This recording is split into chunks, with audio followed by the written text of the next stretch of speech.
Vous savez les gars, je voulais exprimer quelque chose d'essentiel à comprendre. Pour moi, c'est même pas pour moi, c'est que objectivement parlant, quand on voit le catholicisme d'aujourd'hui, le christianisme a été littéralement détourné. Je m'explique. Dans le sens où prier pour Dieu, tout ça, Jésus, c'est important, c'est notre culture française, d'accord. C'est notre religion, ok.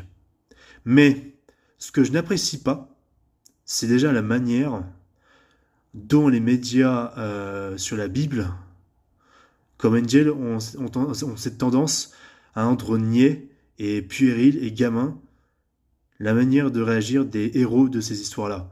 Par exemple, même si j'aime beaucoup The Chosen, même si Jésus est de bonté de cœur et que j'adore l'acteur Jonathan Romy, les acteurs qui jouent ses disciples, voilà, bon, ils ont l'air niais dans leur tête, ils ont l'air un peu, comment dire, un peu fleur de peau, si vous voulez.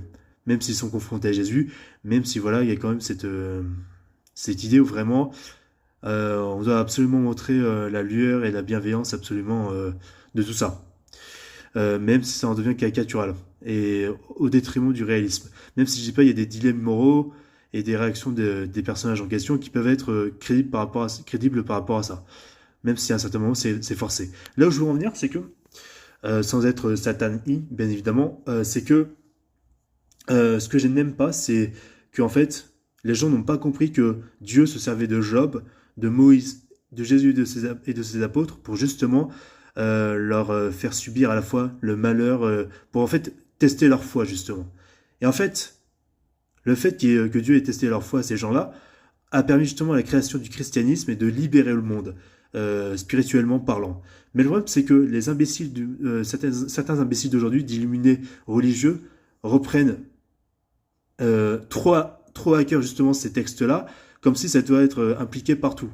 Parce que pour moi, la prière, c'est certes reconnaître ses torts, mais que aussi, également, c'est de exiger et de demander que nos vœux positifs se réalisent à 100%, et que tout ce qu'on ne veut pas de négatif dans nos vies ne se réalise pas en fait, ou ne se réalise plus. C'est ça en fait. Parce qu'on va être exigeant avec nous-mêmes. En fait, Dieu nous dit, ayez la foi, et avec notre foi justement, de lui exiger absolument que nos vœux se réalisent à 100%, voilà en fait, c'est ça le but de tout ça. Et si Dieu en fait nous teste et en fait préfère nous mettre du malheur et de la joie, en fait ça sert à rien. Dieu en fait, Dieu serait Satan. Dieu serait littéralement comme Satan. Mais Dieu ne veut pas nous faire du mal, puisque Dieu est miséricordieux en fait.